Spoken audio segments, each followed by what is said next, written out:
That was a scene from this summer's, well, one of this summer's most anticipated films, Mission Impossible. It opened tonight across the country, as a matter of fact. And in celebration of the movie's premiere, we here at After Hours decided to undertake an impossible mission of our own. Yes, our assignment was to reunite the original cast of TV's Mission Impossible. And guess what? The mission was accomplished. Our first guest is the leader of the team, James Phelps himself. Peter Graves joins us from Burbank. Hi, Peter. Hey, hi, Mike. How are you? Oh, pretty good. Have you seen the new movie yet? I haven't had a chance to see it yet, no. I thought maybe they sent you a private screening or something. Well, I expected they would, but they didn't. Yeah. So I'm going to be in New York tomorrow, so I'll go out, I guess, over the weekend and see it in the theater. Yeah, I mean, you really will go see it. You don't have any, do you have any animosity toward the movie? I mean, so much so that you wouldn't go to see it? Oh, no. No. Good heavens, no. No, I'm very anxious to see what they've done and if they've filled our shoes. I mean, you know, the reason this movie has been done is because there's been a successful television show there for 25 years. Exactly. So, but you know, they talked about having a reunion movie for years and years and years with the original cast members. Are you kind of disappointed that you weren't asked? Well, it was planned. It was talked about for years. There have been several versions of it, going back as far as 15 years. And what I thought was that Paramount might really think about doing it because of the success that they had with Star Trek. Exactly. You know, geez, what'd they go on to make 6 or 7 of those? So I thought that, it might have lent itself to a mission, that kind of thing, too. Yeah. But I don't know, it reached an almost point several times and then went away for whatever the reasons are. I don't know what they are. Now, John Voight is the person they chose, the actor they chose to play your character. That thing is a pretty good choice, don't you think? Well, it's hard for me to say because I haven't seen it yet, but... He's a good actor. Oh, he's a wonderful actor, of course. The only problem I would have, without giving the plot away to the people, because I do know what the plot is that I would have been maybe happier myself if they had had me in a scene at the beginning of the picture as Jim Phelps saying to Voight and Cruz, okay, boys, I'm going to retire to Hawaii. Do you take over? So long, Joe Smith, or whatever, but not Jim Phelps. Yeah, that would have been a nice touch. And again, not to give away the movie if people want to see it. In fact, plug your ears up, because I do want to ask your opinion on that. One of the cast members in the movie turns out to be not such a great person, saying it delicately. Are you upset by that? Well, it's not the approach that I would have taken to it, no. Yeah. And I don't know. I have to wait and see it, you know, to really be able to speak to you about that. Yeah. But you've heard, I'm sure. I have. Yeah. I have. Hey, I'm seeing you all the time on A&E, that biography series. Biography, isn't that fun? It's a really great show. I'm hearing that from so many people, and I thank you for that. And you know, now that it's running 5 a week, we've done it for several years when it was just doing once a week, but now at 5 a week, people are really picking up on it and liking it. Are you just switching places with Jack Perkins every now and then, or? Yeah, Jack and I go in. We shoot all of our stuff in New York, and I'm going in tomorrow, and in a day or so's time, I'll shoot a dozen or 15 shows, my wraparounds of them, and then Jack will be in the next day and do his, and we kind of split them up that way. Let's tell some people maybe some back stories from your days on Mission Impossible that maybe not everybody knows. Quite a few people probably know about in 1967 when that car blew up on the set. But describe how that happened, and how close were you actually to the car? Because I've heard as close as 10, 15 feet. Yeah, that's right. How did it happen? That's right. Well, I got lucky.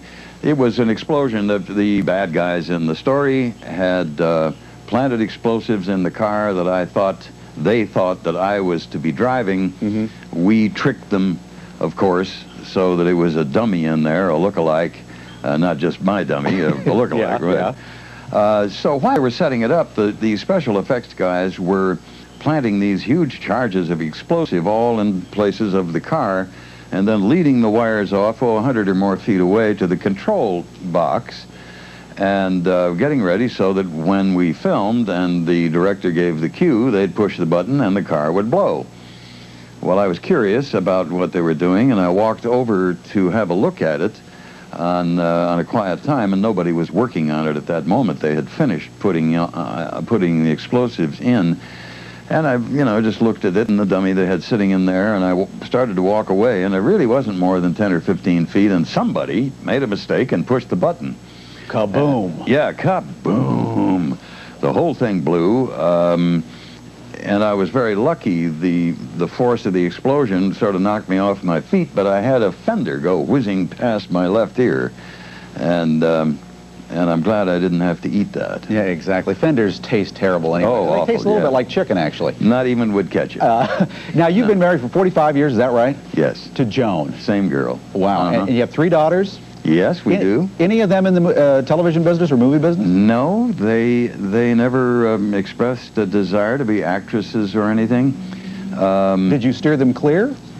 No, I didn't steer them clear. We always said if you are interested in that, you are free to pursue it once all of your schooling is finished. Mm-hmm. We wanted to be sure they did that because we've known, and I have worked with child actors who have a wonderful time then, and then it's kind of over. And that transition from child actor to adult actor is a very difficult one to make.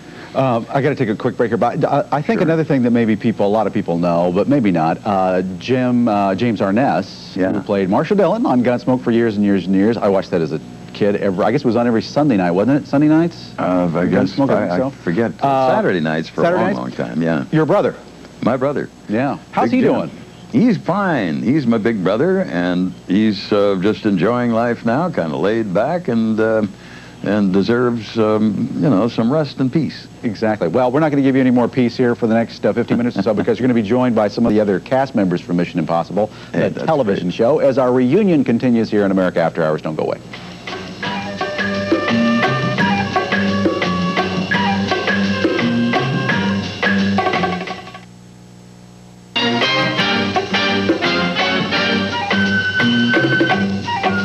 Our Mission Impossible reunion continues now. Peter Graves on the satellite from Burbank is with us. Linda Day George is here. Hi, Linda. Hi. Of course, you played Casey on the show. And we get the years right, from 71 through 73. Yes. Right? And look who's sitting next to her. Peter Lupas is here. Of course, he played Willie. How are you doing? I'm doing great. It's great to be here. Now, your buds call you Loop, right? Well, Greg started that. He did? Big Loop, yeah. Greg Morris started that. Yeah. Okay, and also on the phone with us is Leonard Nimoy. Let's see if we can punch him up right away. Hi, Leonard. Hello. How are you? Hi. Hi. Hey, Leonard. Hey, guys. Hello to everybody. Leonard. Well, Last time I saw you was in Washington, D.C. Really? Yeah, remember I was going overseas. Yes, I do remember. Now, Leonard, you played Paris from 69 to 71, right? I played it for 2 seasons. 2 seasons, yeah. Yeah, 69 and 70. And you replaced, I'm trying to get all my trivia right here, you replaced Martin Landau in the role, right? Right. What reaction did you get to that? Were people upset about it or not? Well, I don't remember that exactly. I remember there was some concern about the show. It happened just that Star Trek was canceled just around the time Marty and his wife Barbara Bain left the show, left Mission Impossible, and I was available, and I got a call from the studio, and I kind of moved next door. We were sister shows. We went on the air. Star Trek and Mission went on the air at the same time. And when Star Trek was canceled, I just moved next door. I knew all the people, and I had a good time for a couple of years. So now Barbara did leave at the same time her then husband Martin left? Yeah. They left together. Okay, yeah. So you did not work with her. No. There was no concern about, of course, your Spock character is very well known then, so you must have been pleased that at least the producers and of Mission Impossible didn't think you were typecast at all. Well, no, that's one of the reasons I was very happy to get the job, because it gave me a chance to play a lot of other kinds of characters. I don't know how much of an impression I made. I don't think people really saw me as Leonard Nimoy very much in the show. I think maybe for about 5% of the time. The rest of the time I was deep into disguises. Of course I do, sure. I have a question. Leonard, can you hear me? Yeah. I have a question. Tell me if this is correct. I think it brings out your character, too. It's Peter, by the way. Peter Lupas with the I know. I recognize the glorious voice. I was told that you were not going to take that part if Marty, who was a good friend of yours, didn't agree that that it was fine, that there was no hard feelings or anything. Yeah, that's true. I didn't want. I was worried that the studio might be using me as a negotiation weapon against.